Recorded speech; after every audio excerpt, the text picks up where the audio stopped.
আমাদের মিশনের নাম হচ্ছে Ramakrishna mission boys home industrial training centre. আমার নাম সৌরদীপ্ত সাহা। আমার নাম হৃদয় বালা। আমার নাম সায়ন মন্ডল। আমার নাম জয়দীপ নন্দী। তো আমরা এখানে একটা হাইড্রো ইলেকট্রিক পাওয়ার প্ল্যান্ট তৈরি করার চেষ্টা করেছি। তো যেখানে পাহাড়ি নদী দিয়ে জল আসছে, ঠিক আছে, যেখানে আমরা দেখতে পাচ্ছি পাহাড়ি নদী দিয়ে জল আসছে, জল এসে পড়ছে ড্যামের মধ্যে। তো ড্যামের থেকে যখন জলটা যখন চলছে, ছাড়া হচ্ছে, সেখানে এসে টারবাইনটা এসে ঘুরছে, সেটা পুরোপুরি জলের স্রোতে। তো টারবাইনটা ঘোরার ফলে ওখানে পাওয়ার ইলেকট্রিক তৈরি হচ্ছে, মানে কারেন্ট উৎপন্ন হচ্ছে, যেটা পাওয়ার হাউস হয়ে আমরা ট্রান্সমিশন লাইনের মাধ্যমে এসে গ্রামে এসে ছড়িয়ে দিচ্ছি।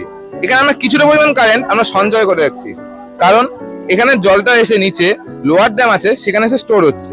তো লোয়ার ড্যামে একটা পাম্প রাখা হচ্ছে, সেই পাম্পটা এখানে যেটা সঞ্চিত কারেন্ট আছে তার মাধ্যমেই পাম্পটা চলছে।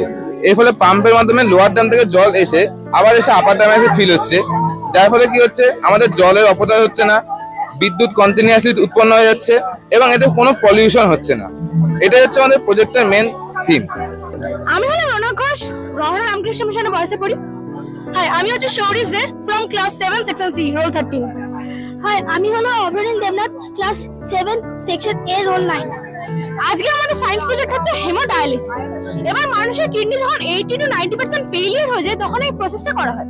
এবার মানুষের কিডনি কি কাজ করে, রক্তের মধ্যে যে বর্জ্য পদার্থগুলো রয়েছে বা West material like phosphate, urea, সেগুলোকে পরিশোধ করে দেহে নানা মাধ্যমে বের করে দেন। কিন্তু যখন আমাদের কিডনি 80 to 90% ফেলিয়ার হয়ে যায় তখন সে কাজটা সম্পূর্ণ হয় না। এর ফলে কি হয়, মানুষের দেহে নানা শরীর খারাপ, এমনকি মানুষ মারাও যেতে পারে। সো কি করে হেমোডায়ালিসিস পদ্ধতিটা ইউজ করা হয়, কি করে হাতে যে রেডিয়াল আর্টারি রয়েছে সেখান থেকে রক্ত নিয়ে আনা হয় ব্লাড পাম্পে। তার আগে আছে আর্টেরিয়াল প্রেসার মনিটর। এটা কি করে, যে রেডিয়াল আর্টারির প্রেসারটা সেটা এখানে মনিটরিং হয়। এবার রক্তটা সাথে সাথে আসে ডায়ালাইজার। তার আগে আছে হেপারিন পাম্প। এই হেপারিন পাম্পটা কি করে, রক্ত যদি কোথাও জমাট বেঁধে যায় বা ক্লটিং থেকে থাকে সেটাকে জমাট বাঁধতে দেয় না, ক্লটিংটা প্রিভেনশন করে। তার আগে যে ডায়ালাইজারের যে প্রেসারটা আসে, মানে যে প্রেসার ডায়ালাইজারে আসে, সেটা এই ডায়ালাইসিস ইনফ্লো প্রেসার মনিটরে আপনাদের দেখানো হয়। তারপরে এখানে আছে ডায়ালাইজার ফাংশন। ডায়ালাইজার ফাংশনের ভিতরে আছে দুটো সেমি পারমিয়েবল মেমব্রেন। তারপরে আছে এখানে দুটো ডায়ালাইসিস সেকশন, যেগুলো mainly sodium bicarbonate, sodium chloride, potassium, magnesium ইত্যাদি তৈরি।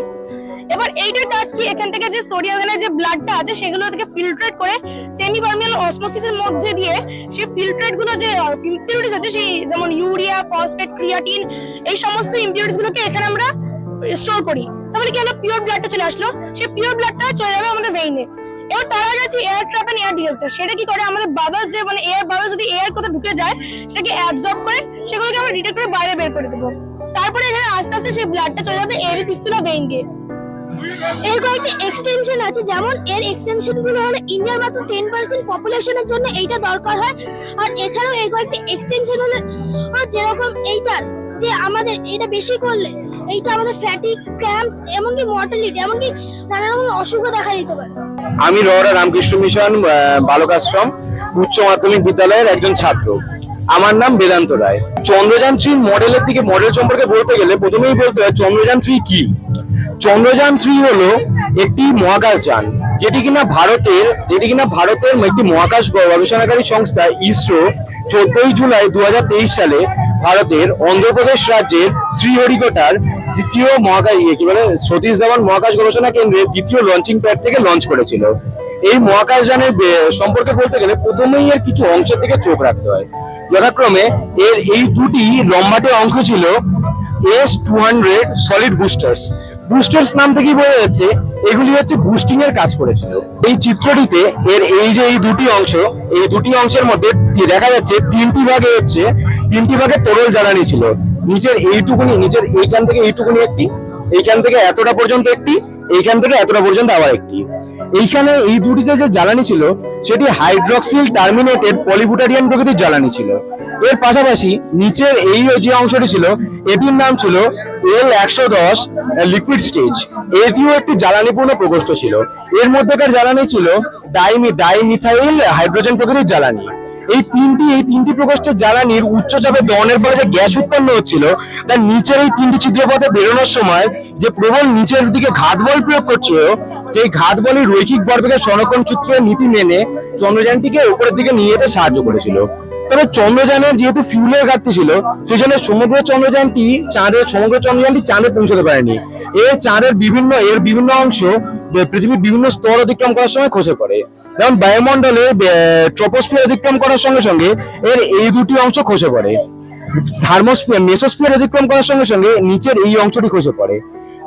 এরপর থার্মোস্ফিয়ার অতিক্রম করার সঙ্গে সঙ্গে এর এই অংশটি, যেটি কিনা C25 ক্রায়োজেনিক স্টেজ নামে পরিচিত ছিল, এই অংশটি খসে পড়ে। এর পরবর্তীতে এর উপরের এই অংশটি, যেটি কিনা চন্দ্রযানের সবচেয়ে গুরুত্বপূর্ণ অংশটি ছিল, সেই অংশটিও খসে পড়ে বায়ুমণ্ডলের ম্যাগনেটোস্ফিয়ার অতিক্রম করার সঙ্গে সঙ্গে। এবং ম্যাগনেটোস্ফিয়ার অতিক্রম করার সঙ্গে যেমনি এটি খসে পড়ে, এর মধ্যেকার এই চন্দ্রযানের এই স্পেসক্রাফটটি বেরিয়ে পড়ে এবং চাঁদের কক্ষপথে প্রবেশ করার পর সমগ্র চাঁদকে 5 বার এটি প্রদক্ষিণ করে।